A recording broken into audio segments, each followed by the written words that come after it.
Coming up on this episode of Tom Talks Rubbish. Talking about real issues and Mm. things like that, which I think is really important, not just doing kind of surface level interviews, which are important too. It's good to talk about career highlights, dream matches, entertaining moments, that things that fans want to read about. But I do like, yeah, digging into the real person.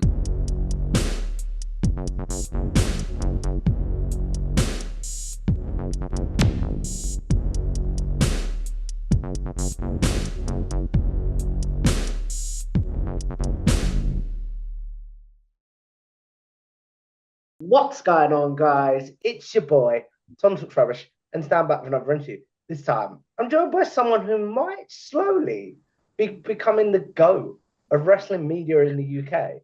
I'm joined by the one and only Alistair McGeorge from the Metro UK. So welcome back on the show, my friend.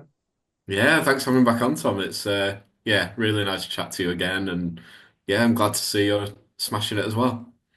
Oh, thank you, good sir.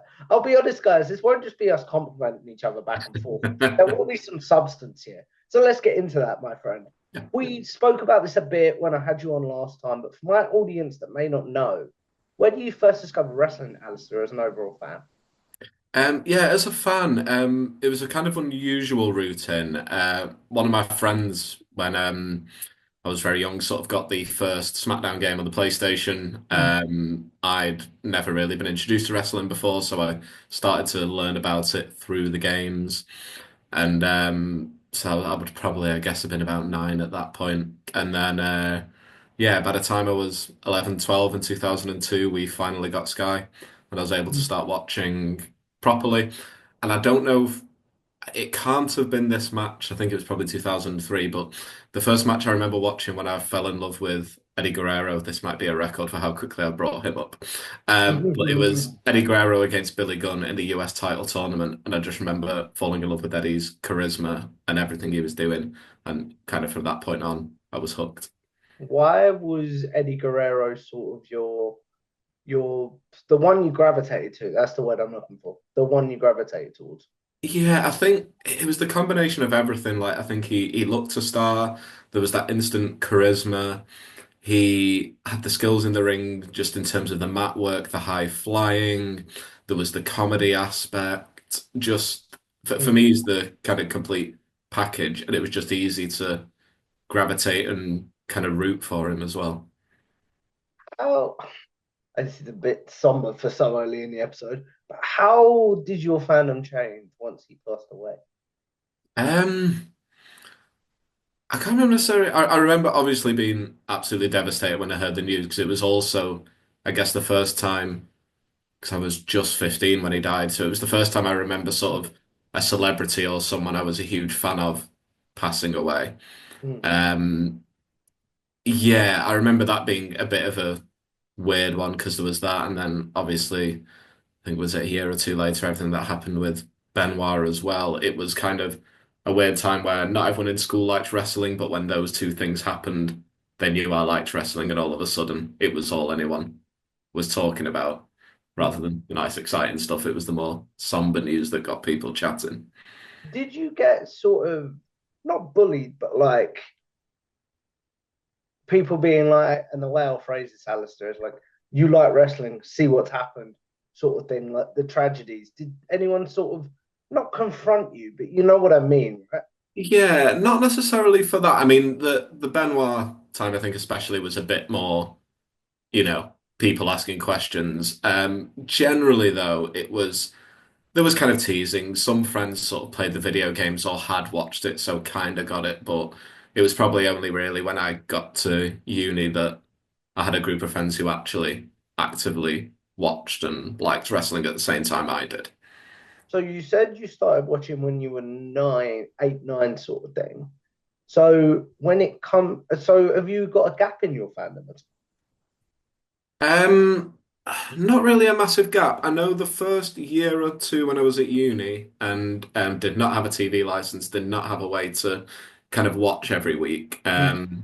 I probably went through a year or so, probably about 2008, where I wasn't watching regularly, but I'd still just kind of some friends would get kind of the pay-per-views around that time, so I'd still I was still kind of keeping up with everything and staying Mm. involved, so I've never really kind of drifted away from it. Certainly from when I really started watching by the time I was 11, when I was watching kind of every weekend. Mm. There's not really been a gap from there. Is there anything you might have gone back and watched though from that 2008 period that you're like, this is awesome. This episode of Raw was really good, sort of thing. I wish I watched this live.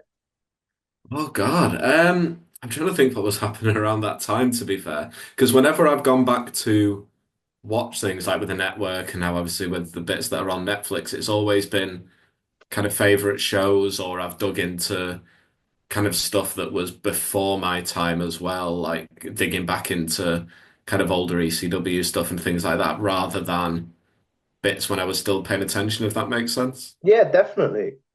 I understand what you're saying completely there. So you talked about the bits that you hadn't watched before. What's an era, Alistair, that you might have gone back and researched, for lack of a better phrase, that you're like, oh, I wish I grew up in this time? I mean, I regret not watching during the Attitude Era properly because, like I say, I kind of got introduced to it with the video games sort of near the tail end of that. I had friends who talked about it at school, but never had a way to watch it. And I feel like if I've tried to go back to watch, and I've watched bits from that era, but I guess it's hard to really get a feel for what it was like actually watching it in the moment and getting the buzz from it all happening live every week. Mm. What about now, as we record this in May of 2025? Where's your current fandom? I know obviously you do a lot of work for Metro, which we'll get in a second, but what's sort of the wrestling that you're like, okay, I don't have to work on this. I'm going to watch it purely as a fan. Yeah, I was chatting to a friend about this recently, actually, and to my fiance as well, because I know you've spoken to people about burnout before, and obviously it's such a We'll real get thing. to that. Yeah, we will get to that, but that, like you say, watching to be a fan, I've kind of found things like sort of in terms of the coverage I do, we don't necessarily cover NXT every week unless something huge like Ricky Saints debuting, that kind of Mm, thing. So I'm able to watch kind of NXT or TNA. I cover a lot with interviews, but I'm not really covering what happens on the shows, so I can kind of watch their pay-per-views and switch off and just be a fan again. And even um, a few weeks ago when I was in London for WWE's shows at the O2, during that mm. weekend, I did really want to switch off from the work side, but ended up watching a couple of episodes of Evolve, which replaced. I used to watch kind of NWA Power when that was on YouTube originally for sort of 30-minute episodes, and it'd be same with Evolve now, just good quality, but a nice, easy watch where you could just switch off. It was easy to dip in and out of and just, yeah, switch off and enjoy wrestling. How important for you as someone in the wrestling space? You talk about switch off and enjoy wrestling there, Alistair. How important is it to you to have that product or promotion that you're like, nope, sorry, bosses, I'm not covering this. This is my recreational wrestling, for lack of a better phrase. Yeah, it is important to have like I guess that separation. It helps that I mean I really enjoy what I do cover, what I do write about, which definitely helps, especially the last few years since Paul Levesque took over and the creative shifted. Mm, It helps that I do enjoy what I'm watching, but it does help that with covering it for Metro, there's no pressure on me to be writing about every single episode of TNA or say if I mean, even now we sort of, as a website, we moved away from doing direct show reports. So mm. unless there's a massive, huge talking point that I need to look into and see if we cover, I can even watch kind of Raw, SmackDown, like I said, NXT as well, and still enjoy it. And I guess occasionally have to hop on and cover something if there's something groundbreaking, but it helps that, yeah, I do have the freedom to just sit and enjoy and, yeah, be a fan. So, How much of that do you think is the fact that you're based in the UK and the fact that wrestling's not as big as say in America. And like I've seen American newspapers where or American mainstream websites cover wrestling a lot more than we do in the UK. So how do you think being in the UK helps your fandom? I'd say it definitely does help the fandom. It's nice having, in a way, like I don't watch Raw live because of other shifts. Like I'm It's kind very of early in the morning. exactly. So that's one where it helps that I can kind of wake up on the Tuesday morning when I get up to do a shift. I can check headlines, see if there's anything that immediately needs to be covered, which on one hand doesn't help because I've seen spoilers, but it then means once I've done that work in the morning as well, in the afternoon I can kind of just put Raw on, knowing that I've got no work to do and just watch it, which is great. But obviously, like I say, with the work I do with Metro, it's still fairly all consuming. I mean, I'm getting better at having a balance with that, but it's yeah, working with Metro, I am still covering it every day, but thankfully I can be a bit selective in what I have to cover and not having to drop every single story that's kind of going around on the wrestling websites. Before we get into how you joined Metro and things like that, and for people that have seen Alistair's previous episode, we did cover a lot of this last time, but self-indulgently, I feel like I'm a better interviewer now and I can give Alistair more of the floor, if that makes any sense. But when it comes to that, how do you know that, for example, this news story can translate over to the UK sort of thing if it's strictly American wrestling sort of thing? Yeah, I think there's definitely a crossover with fans anyway. Like the last few years with kind of AEW stadium shows, the stuff WWE has done, there is kind of the audience there, and I think for me it's just what works for Metro and realizing what kind of stories our reader likes within wrestling and who'll work for us for kind of interviews, like all sorts of different things. It's like the fan base is definitely there. I think it's just a case by case. We might start covering something like I did something about Jeff Cobb leaving New Japan, and it Mm. ended up doing really well for Metro, which we wouldn't necessarily have expected. But there's clearly that wrestling fan base that's going there. So some things can really just take off, but it really is just case by case. Like if we've like at the moment without going too much into numbers, details, all of that, but like I've noticed some of the coverage we've done on the Vince McMahon kind of allegations don't necessarily perform as well for us on the website. So I still have to cover any main big talking points with that and make sure we're doing due diligence with everything there. But it does mean I'm not going to be doing stories on every time a wrestler gives their opinion on it, that kind of thing, if that makes sense. You talk about there some of the darker stories Mhm. and things like that. How do you get yourself sort of, how do you, I'm trying to figure out how to phrase this question, but I know what I mean. How do you remain sort of, I suppose that's journalism training. How do you remain sort of objective, like with the Vince stuff? We talked about obviously the Benoit stuff earlier, but obviously you weren't covering it then, but you know what I mean, right? Yeah, and like you say, it does kind of come down to the training that you're there to cover the story, report the facts, and it's why like I kind of don't use Twitter as much as maybe I could or should, but I, you know, I've seen friends who'll maybe be using it all the time and then say if they don't weigh in on every single issue, it's like they're being silent about something that's not necessarily the case. You can get too consumed by it. You know, talk to your friends, talk to people about these things, like they should be discussed, but it's easier, you know, it's just important to kind of, like I say, report the facts and not necessarily delve into everything else, even Mm. with something kind of as abhorrent as those allegations. You talked about there, Alistair, social media almost replacing traditional media there. So how have you seen it change as a journalist since you've been in the job sort of thing? Yeah, massively. Like I still remember when I was doing my journalism degree at UCLan in Preston, we had a single module in our second or third year about multimedia that was talking about videos and pictures and articles, and it was literally one module we did in a year. And obviously, even within 2 or 3 years of that, that's called kind of all everything is. It's massively changed. And even the last sort of couple of years for me personally, maybe the last 3 years, suddenly started doing a lot more video interviews and having myself on camera and doing video interviews at junkets instead of just doing audio. And it's kind of massively changed anyway. And that's with social media, kind of the need for the engagement and people want kind of the videos and it encourages the debate as well. And then there's also the kind of the slight negative side when it comes to kind of the engagement farming, and you get accounts who'll just rip quotes and not properly credit that kind of thing.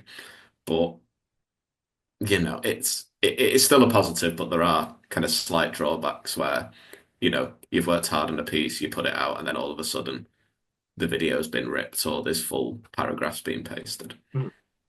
So it sounds like, Alistair, that's your biggest pet peeve as a journalist. Is that your biggest pet peeve?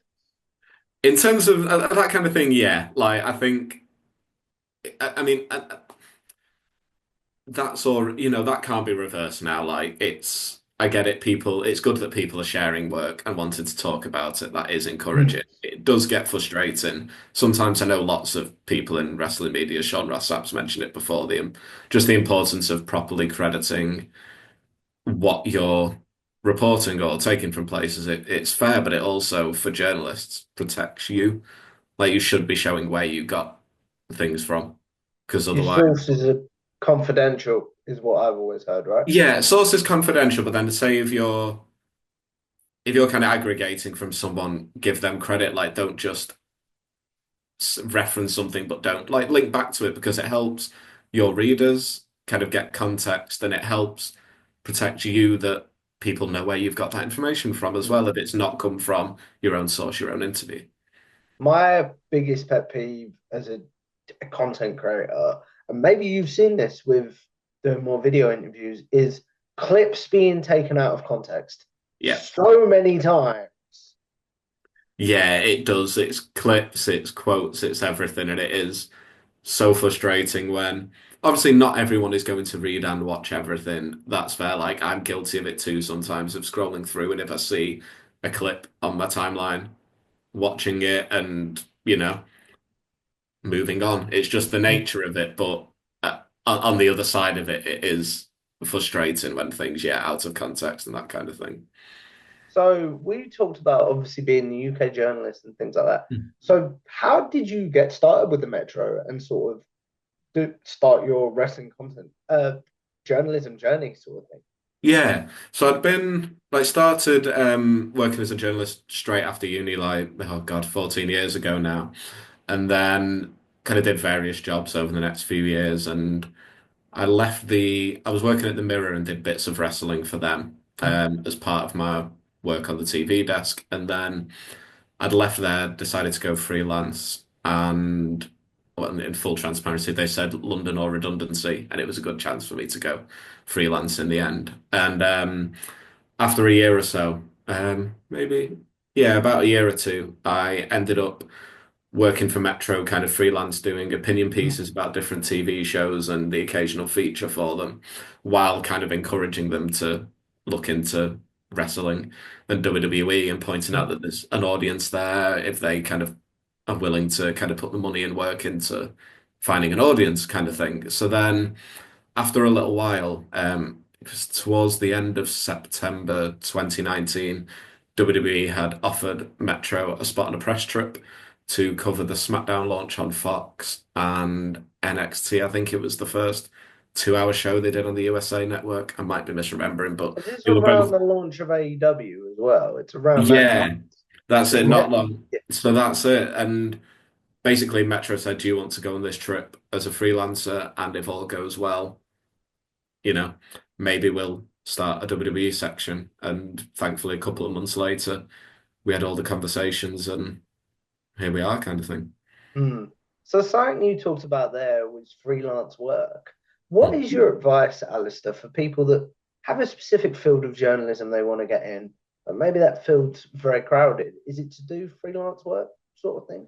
Yeah, I think so, because I do still, I've got some work on kind of the Metro's payroll where I do shifts on the showbiz desk, but my wrestling work I'm classed as a freelancer still, but Hmm. I get kind of a monthly flat fee every month that covers all that work, which is a nice position to be in. And I think, yeah, freelance seems to be the way it's a good way to get yourself out there. It's a good way to get opportunities, to get the work, to kind of write about what you're interested in and see where that goes. Like, I know a lot of friends in this world do it either as part of another job or as freelance work, kind of aside from everything else. And that seems to be the way for it. There's not going to be many places who will pay someone, particularly in more mainstream places, Yeah. to be a wrestling journalist and that's all they do and that kind of pays the mortgage.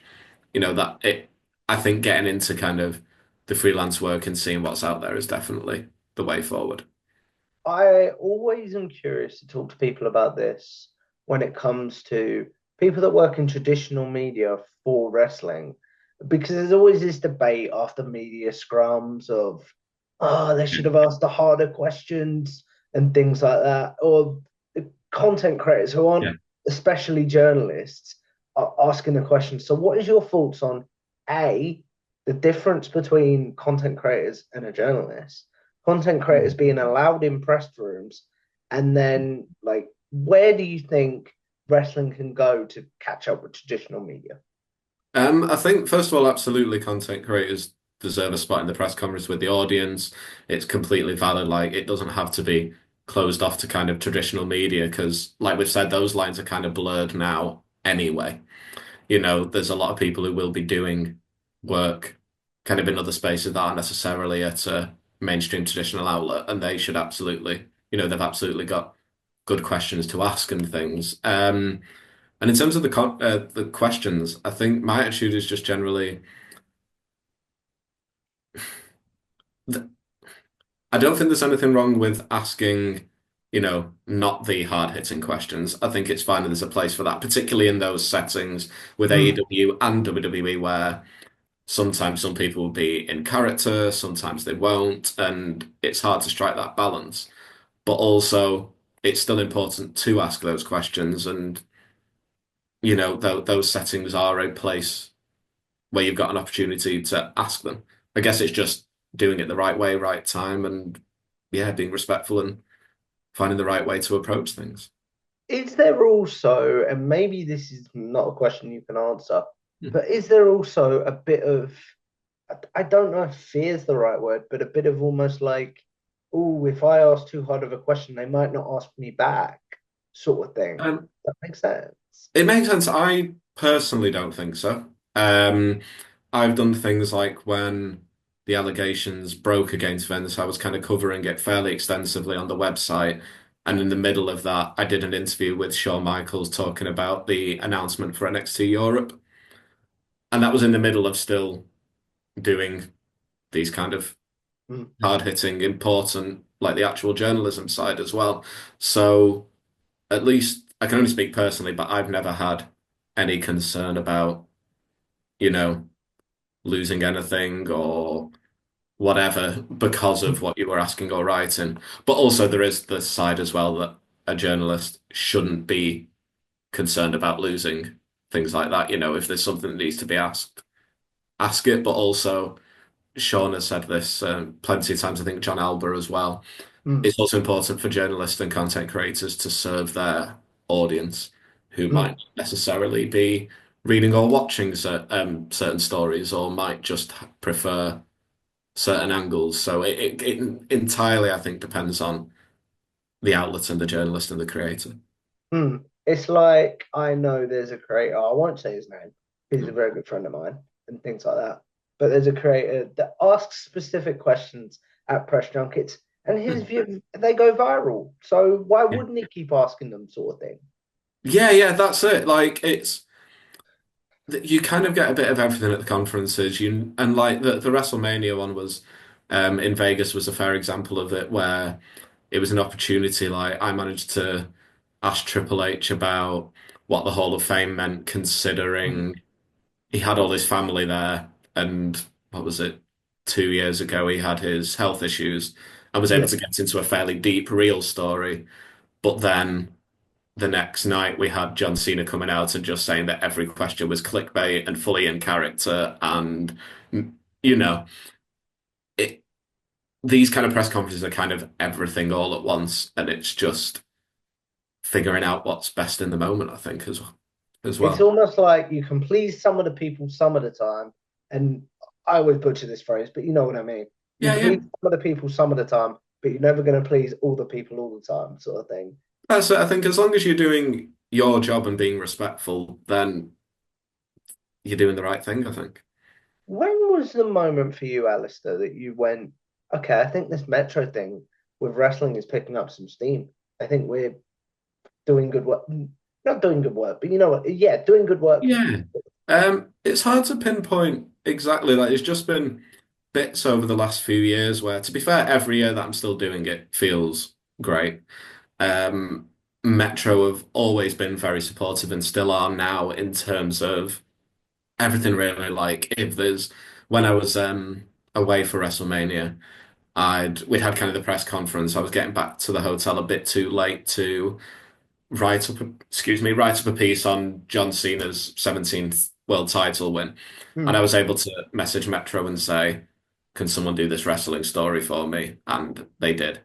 And that's quite a nice feeling that, particularly the last kind of few years, I'm not doing it on my own there either. I've got kind Hmm. of the full support of everyone. I've got kind of the social media teams on the side. Editors are happy. It's kind of all, and then particularly like sort of the CM Punk interview, Undertaker a couple of years ago. I think Hmm. Drew in the Scottish edition last year. There's been a few points as well where the paper team have got on board as well, which even now can be tough across the board, kind of all papers getting wrestling in print can be a struggle. So it's been nice having a few points where that's happened as well. That's really, really cool, my friend.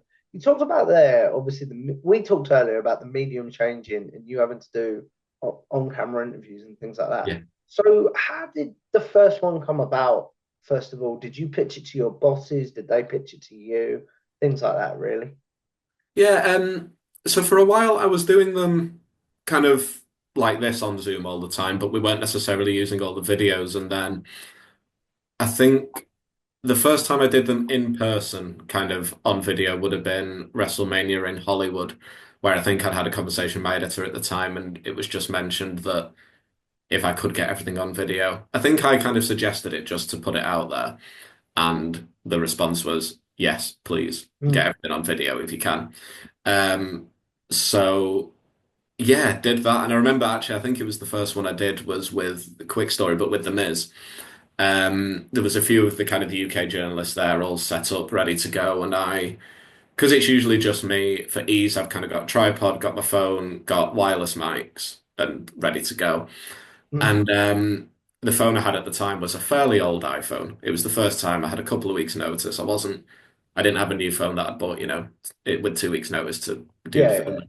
But anyway, I remember Miz just sort of looking, going, "Is that what we're filming with?" And I was like, "Yeah, yeah, that's the one." He was like, "Is that an iPhone 1? Are those mics even going to work?" And he was joking, but it was, in a way, it kind of put me at ease because I was like, "Okay." Was it humbling, for lack of a better word? A little in the moment, but what helped was I had friends behind the camera who were watching and laughing along. I was laughing along with him and able to play off him, not get too disheartened by it. And, I mean, and I still use kind of my phone for it. It's a newer model now, but like it Yeah, it was one of those like it was the first I think that same day like I was doing an interview and I was going slightly off center, which I'm still known to do when I'm kind of trying to guess it myself, working sort of one man team. But I remember Carmelo Hayes just putting his arm around me and pulling me into the middle again, and it was like I promise I've been a journalist for a long time, but yeah, this is the first time I'd done stuff actually stood in front of the camera. And thankfully things have got a bit easier. And but even then, because I'd been doing this a long time and kind of interviewing for a while, I was able to kind of take it in the spirit it was intended, laugh it off, and yeah, enjoy it. do you talk about laugh it off there? I'd be Mm. able to laugh it off in the moment, but for me, I'm an overthinker. Does that make sense? Oh So yeah. I'd be overthinking it as it goes live. I don't know. Again, that's just me. Like, that's No, just no, a weird that's brain. yeah. So that happened Clash of the Castle, the first one they did in Cardiff. We did I the believe that was our first conversation. Yeah, that's it. And so I'd done the press conference with, and they'd done it afterwards. We didn't really know what the press conferences were at that point. It was the absolute first one they'd done. They'd only just done them, if memory. Yeah. And I remember asking Gunter a question and kind of a bit about his match with Sheamus. And then because assumed they were in character at that point. I sort of said, given how you think wrestling should be presented, what do you make of Seth Rollins sat next to you? Because obviously Gunther, his character, very serious, sacred, black trunks, all of that. And Seth was in a fantastic but In his ridiculous. Elton John outfits. Yeah. And Gunther started laughing, which was my first sign of, oh God, maybe he's not in character then. And then Seth went into what I still hope was just a promo, but kind of quite rightly brought up his sort of dedication to the business, all of that. And I don't think it hit. Seeing this. Yeah, and I'm kind of sat there, the camera keeps cutting back to me as I'm as he's just kind of really defending himself. And then I remember he just ended it saying, just because you don't look like this doesn't mean you have to be jealous. And it was a perfect promo line, but definitely that was one in the moment. And then a little bit afterwards, I was absolutely overthinking it. And, it didn't matter. I've been at countless press conferences since. I've done lots of work, sort of interviews, that kind of thing since. But that's one in the moment where it was like, Can the ground swallow me whole, please? exactly that kind of thing. But, Yeah. it was, yeah, terrifying in the moment where I'm kind of sat there going, is this still blurring the lines? What's happening? But, it is one of those that even by the next, I mean, I think the next day was CM Punk's press conference in AEW. So things quickly moved on. Oh no, that one. Yeah, so I was just suddenly like, suddenly last night's press conference does not matter. That's fine. Oh, oh no. So we obviously talked about overthinking and things like that. That leads to mental health, Alistair. So you Mm, talk about the fact that you're getting better with burnout and stuff. So how yeah. do you deal with burnout as a journalist and creator? It's finding that balance and the time and being more like it used to be. Even things like mentioning that John Cena story I asked someone to do for Metro while I was away. What I might have done even just a couple of years ago at Mm. WrestleMania would have been got back to the hotel at say 10, 11 p.m., knowing I was up first thing in the morning, and I might have stayed up for hours getting everything written, including things that I knew someone else could do. So I'm Mm. getting better at not, doing absolutely everything myself. I'm doing better at kind of, yeah, pacing myself, spacing things out. It helps that I still love it, but Mm. also, and it also helps that I work from home and I do get to kind of switch off a lot easier than if I was having to do a long commute and things. But it's finding that and also making sure it's not everything. Like I still love listening to music, love playing music, love going to the cinema, spending time with my fiance, all of it. So, and friends and everything. So yeah, finding good ways to switch off and deconnect as well. Best film you've seen at the cinema recently? Oh, that's a good one. Trying to think which ones we've seen recently. We did go and watch The Monkey, the new I was about to say Spielberg, no, it's not. Stephen King one, Oh which yeah. is proper silly, over the top, dark comedy horror. And I was baffled to find out that I think in the original story it's kind of meant to be I think is it the cymbal crashing toy monkey. Mm. But the director said apparently Disney owned the rights to that toy monkey in films, so they had to have it drum Oh instead. wow. And it was like apparently, yeah, Disney had copyright to symbol clashing toy monkeys in films, which was silly.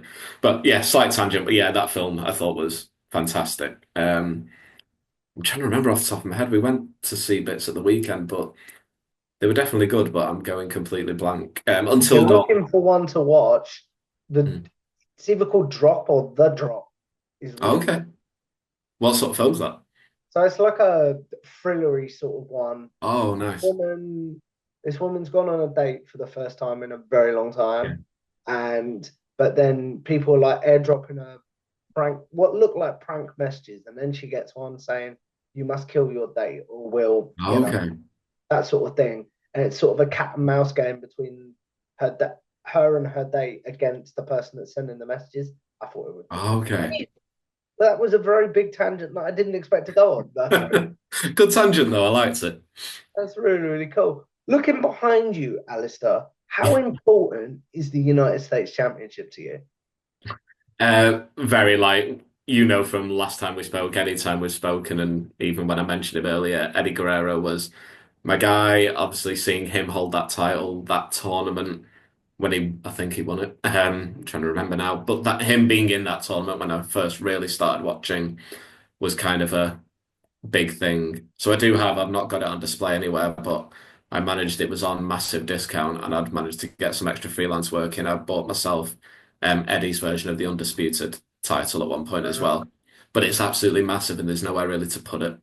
So at the moment it's kind of still sat in its case, but I'm working on putting it somewhere, maybe downstairs, see what Mm. we can do. We talked about work. You talked about working from home as well in this earlier. So, Yeah. how do you sort of get yourself into work mode? I had a conversation with someone recently, has to put a suit on, otherwise, he doesn't feel like he's in work mode, sort of thing. How do you get yourself in work mode? I couldn't do the suit thing, but I will answer it. That's right. There was singer Brian Fallon from the Gaslight Anthem had a similar approach where he said when he's songwriting, he has to be in a full suit with shoes, or at least like a shirt, jeans, shoes, to go into his studio to write as if it was a 9 to 5 job, which is Mm. great discipline. I'm definitely not like in a suit when I'm working from home.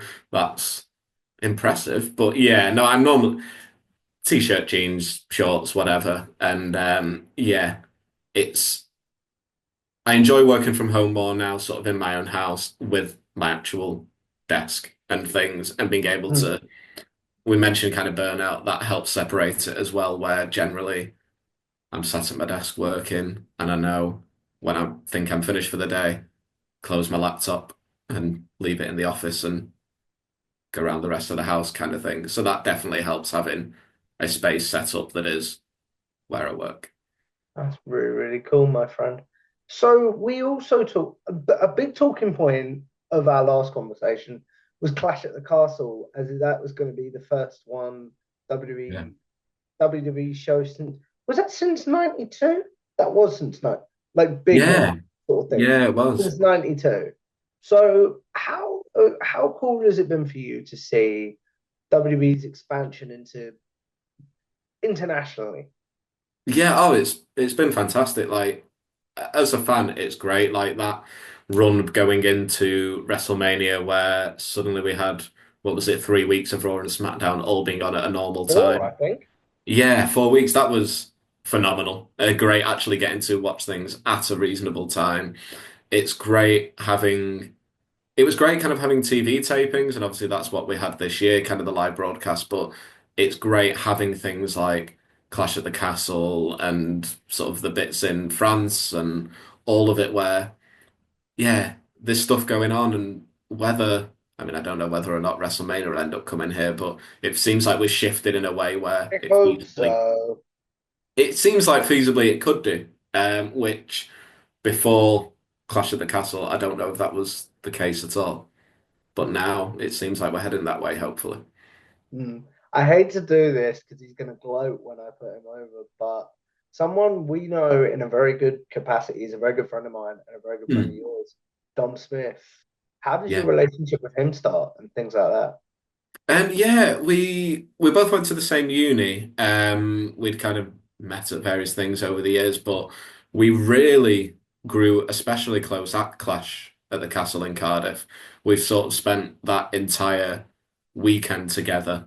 We knew each other before then, but that weekend we were together the whole time. It was, we were I think we were quite near each other for the junket and things like that, and we went out for food and all of that. And yeah, it's been great seeing everything he's doing just as a mate as well. He's absolutely Oh, smashed yeah, it. And it's been great getting to know him even more kind of the last few years. that's really, really cool.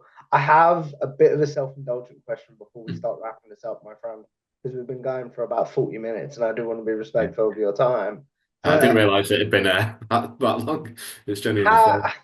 I always, when I get guests on that have been on before, I always like to know, have I improved? What did you enjoy about this conversation? Everything in between. Yeah, I mean, if you hadn't improved over 3 years, if anyone hadn't improved, that'd be concern, and I hope everyone has. You definitely have. It's been, like I said, I did not think we'd been on for 40 minutes. It's genuinely flown. It's been easy. It's felt like just a natural conversation. Even things like the little tangents talking about films and stuff, it shows how comfortable and relaxed you are as an interviewer, knowing you can follow those tangents and get back on track, which I think is a skill, whoever you're interviewing. It's you need to be able to listen, respond, guide the conversation, and you clearly can do that, man. I really appreciate that, my friend. Talking about your interviews for a second, how does it work? Do the wrestlers behave come on your time, or do you have to stay up late for like and work around their schedule? Generally, when it comes to things like AEW, WWE, um, they generally the companies, are very respectful. They understand time zones, that kind of thing. Like WWE and AEW especially will generally make sure it's work hours or at least sociable. I don't mind if it's, I did a couple, I think earlier this year, no, last year with Rikishi and Al Snow, which ended up being quite late because of time zone differences. But I, it comes to like what we said before as well about kind of work-life balance, not being burnt out. Like I generally try not to do anything too late in the evening. Like when it comes to stuff with TNA, theirs are generally a bit later, but again, because of time zones. But I usually try and not do stuff, say, after 10 p.m., which I feel is reasonable. Oh yeah. Um, and, obviously, if something came up and, if all of a sudden it was John Cena wants to talk to you tonight at midnight, then all bets would be off and I'd do it. But generally, yeah, it works out okay where a lot of them will be done during the day or early evening, and people can kind of be flexible and all of that. So it's not too much of a struggle, thankfully. You might not be able to answer this question because of like confidentiality and things like that. Have you ever had, for lack of a better phrase, a grumpy wrestler because they've had to be up early to do this with you or anything? Not really. Like, there's one wrestler who I won't name. He wasn't kind of with any major promotion, sort of. He had been, but this was kind of after he was signed to any of them. And I did an interview with him while he was doing kind of independent shows over here. And I found out after we'd done the interview that he'd got off a flight from the States, gone from the airport to hotel or house, wherever he was staying, and did the interview almost immediately. And I didn't know that was happening when we did the call, and I was like, he seems a little bit distant. Like he was giving good answers, but he seemed tired, not quite as engaged. And I was, like we said before, second guessing a little bit, being like, am I just doing a bad job here? And then found out kind of the full circumstances. But even then, he was giving good answers, thinking about it. Just obviously, sometimes you can't hide it if you're tired. And that's No, been things as no. well, I've had wrestlers kind of in Ubers on the way to airports or from airports, and they've been not necessarily early, but traveling and naturally a little distracted. But it's nothing that happens often and nothing that's kind of where I've been like, this is unprofessional or anything like that. Everyone's always been kind of generous and giving and, accommodating. What is it you think makes your interviews different, Alistair, to maybe some other interviews that are out there? Um, oh, that's a good question. I like to try and do the things like I said to you, the importance of just listening and going off on tangents if they come up and that kind of thing. Um, I don't necessarily, sometimes if it's someone I've not chatted before, I might have a few career highlights I want to touch on. But generally, I like digging into the actual person. And we mentioned things like mental health, talking about real issues and things like that, which I think is really important, not just doing kind of surface level interviews, which are important too. It's good to talk about career highlights, dream matches, entertaining moments, that things that fans want to read about. But I do like, yeah, digging into the real person. Like there was an interview I did while I was in Vegas for Mania, and I did a sort of about 7 or 8 minutes with Byron Saxton, who Yeah. doesn't do a lot of interviews. The opportunity came up, I kind of jumped at it and said I'd happily. It was at an event with 2K, and I said, yeah, if he's up for it. And that was one that I was kind of proud of, where it's not someone that people would necessarily jump Mm. at interviewing in terms of mainstream outlets. He's been around a long time, but isn't on the level of CM Punk, John Cena, Cody Rhodes, Gunter, the top talent. But I was able to talk to him about him having to stop wrestling, sort of being moved into a commentary role, how he felt about that, whether he's still in shape. And that was one that I was quite pleased at, where, yeah, obviously it's not unique kind of in the wrestling space, but in terms of mainstream outlets covering it, I'm quite proud that I'll pretty much interview anyone if I think there's a story that will resonate in some way with kind of Metro's readers as a whole, Metro's wrestling readers, that kind of thing.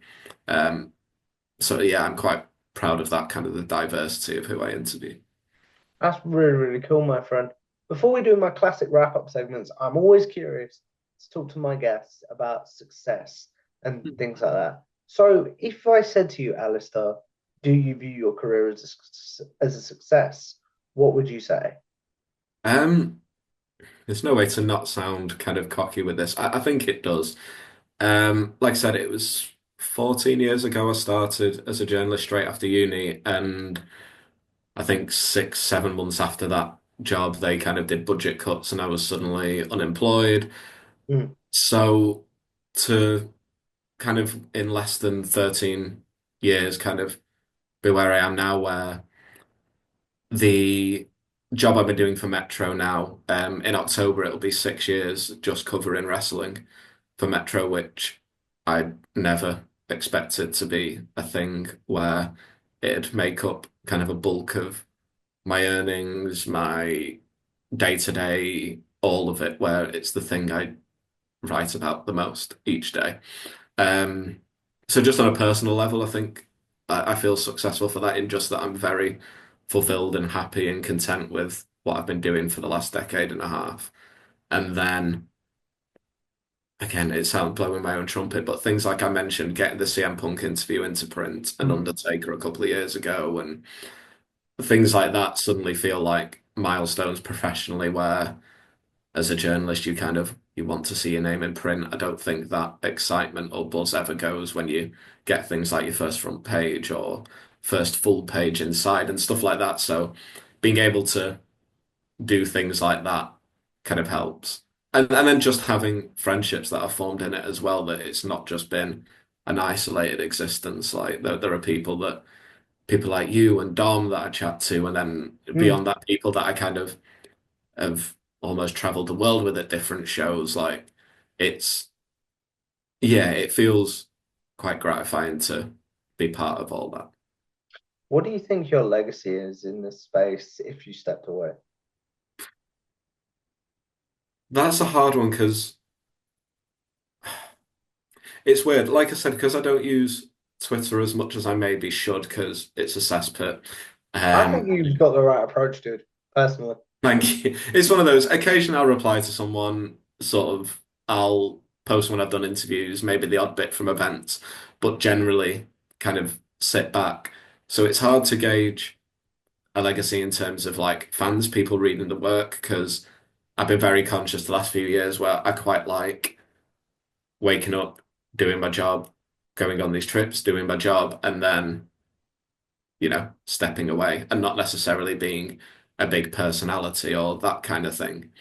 So I guess into the legacy, just that hopefully the respect of my peers for the work I've done, um, and that I've told kind of interesting and important stories as well, sort of in and out of wrestling. Um, I think definitely, yeah, that kind of the interview side, and then just, yeah, respect of peers, I think would be most important, I think. That's really, really cool, my friend. As we wrap this up, Alistair, we are going to do a segment that is a staple on this show called Generic Wrestling Questions. I Yeah. know Alistair's done this segment before, but I'm curious to see if his answers have changed. So those of you that have seen my interviews before will know as well. I'll ask Alistair his favourite match, favourite pay-per-view card, such as Double or Nothing 2019, for example, his favorite wrestler's entrance theme, favorite tag team, and favorite wrestler. Basically, the questions, I know you said you don't use social media a lot, but you might be asked on Yeah. social media or at events. So now you will have a place to be like, guys, I have answered this. Please go watch this. So, what's your favorite match of all time? Um, Favorite match, no surprise it's going to involve Eddie Guerrero. I think him and Angle at WrestleMania.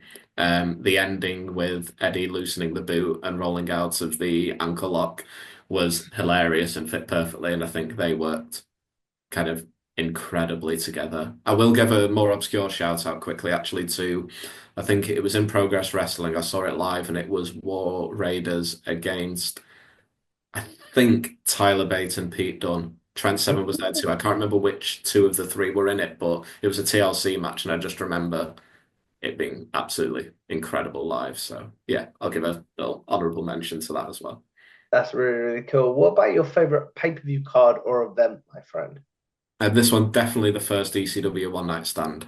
Um, I was never a big ECW fan before I saw it, but it had a lot of people that I knew, people that I didn't, and the diversity across the card, the action, Paul Heyman's kind of shoot promos, all of it.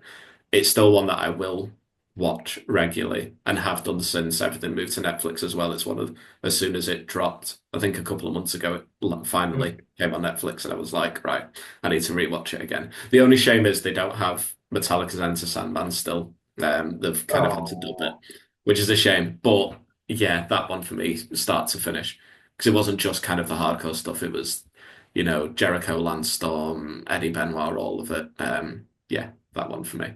that's really, really cool. What about your favorite wrestler's entrance theme? Oh, I'm gonna say just because I'm a massive Ska Punk fan. Sami Zayn's Worlds Apart. Oh yeah, I love me some Ska Punk, and I know he's kind of said to me before he's not the biggest fan of it. He thinks it's hard to dance to, which I completely disagree with.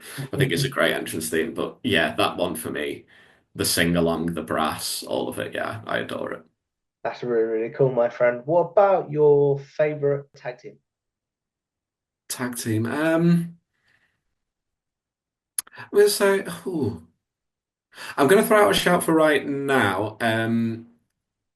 A tie between Motor City Machine Guns and Pretty Deadly. I think are doing for not like Motor City Machine Guns. Their legacy speaks for itself. The TLC match on SmackDown recently was one of the best matches I can remember watching on free TV, maybe across the board. It was perfect. But yeah, I think I do want to give a shout out to Pretty Deadly. They are much better workers than they maybe get credit for because they've done the comedy team, but I think they understand the game perfectly, and I really hope we see them hold gold soon. That's really, really cool, my friend. We spoke about him a lot today, but Alistair, who is your favorite overall wrestler of all time?